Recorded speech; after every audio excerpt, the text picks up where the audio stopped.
Hi, my name's Kathy, and I'm teaching tonight on the socio-emotional selectivity theory. This is a theory regarding our motivation for how we use our time and the social contacts that we have as we age. And it was studied by Laura Carstensen. What she was setting out to discover is what motivates people to withdraw from relationships as they get older. This is a common characteristic of social isolation that we all see in older people. And some facts that she realized is that this social isolation does happen with older people, but we do need social contacts and we also need those emotional connections. They're important. So it was a bit of a conundrum. Why do they do it? We need it. We want the emotional connection. So her question was, why do elders withdraw? And what is the psychological mechanism that makes this happen?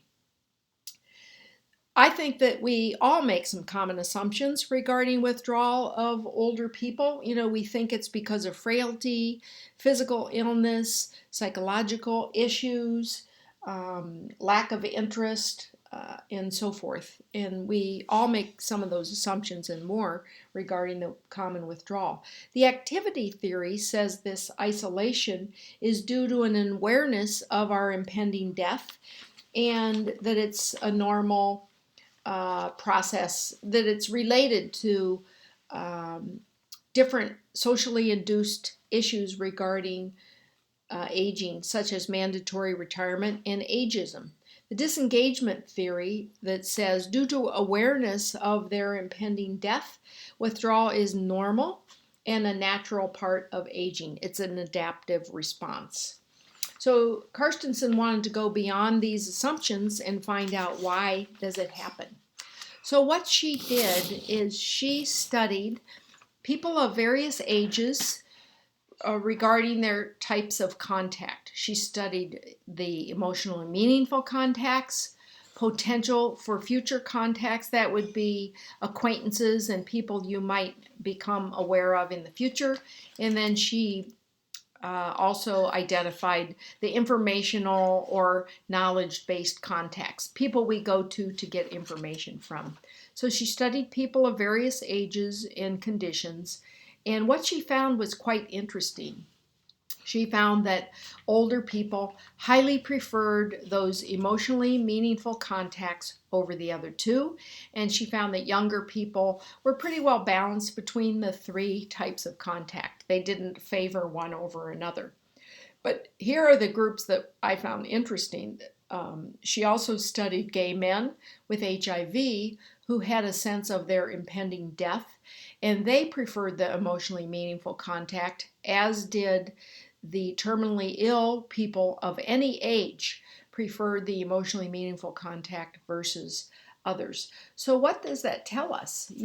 That tells us that it's highly likely that elderly people who have withdrawal or reduced social contacts are making the choice because they're aware of their limited years certainly left, and that people grow selective in their social partner choices as they age, primarily due to their knowledge that they have limited time.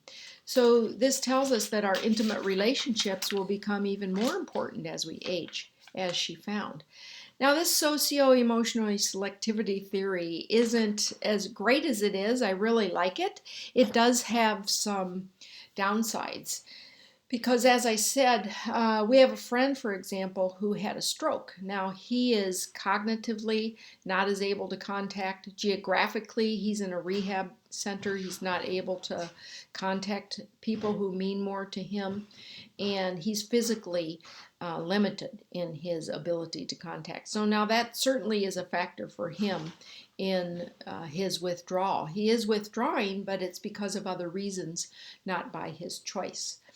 There are other mental health factors that could influence our withdrawal, such as depression and loneliness, common characteristics of people as they age.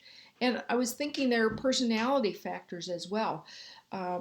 Probably an introverted person will still be introverted even as they age and might not be as proactive as maintaining those meaningful contacts. Other issues that could affect our contact of meaningful relationships could be things like addictions, medications that you're on, geographical availability, and family dynamics, just to name a few. I'm sure there's many more. So how can we learn from this socio-emotional selectivity theory? What can we take away from this? One of my big takeaways was that we can't assume that we know what the reasons are for various characteristics of aging. Really anything, but we're talking about aging. So we can't assume that we know, oh, that's because of this, that's because of that. So it was greatly enlightening for me to be reminded we can't guess about those things. They have to be studied. They have to have a theory behind them, and we can learn more about that as we're doing in the class. Also, it reminded me about the importance of relationships and intimate emotionally based relationships as we age. They're important now, but they will tend to become more and more important and imperative even as we age. So we need to maintain those contacts. We also need to encourage others, those that we know and love, to maintain those contacts. And I saw that a lot in our e-pals as you interviewed your grandmother, your father, your mother, your grandfather, and so for your neighbor, that there was a lot in there about how they might be less able to get around, they might not be as active, they might not be able to do what they used to, but there was a lot of information there about how many of them prioritized relationships and were selectively choosing to be more involved in those important relationships in their lives. So I think that's something that we can encourage not only in ourselves but in others as we all age. So thanks for listening.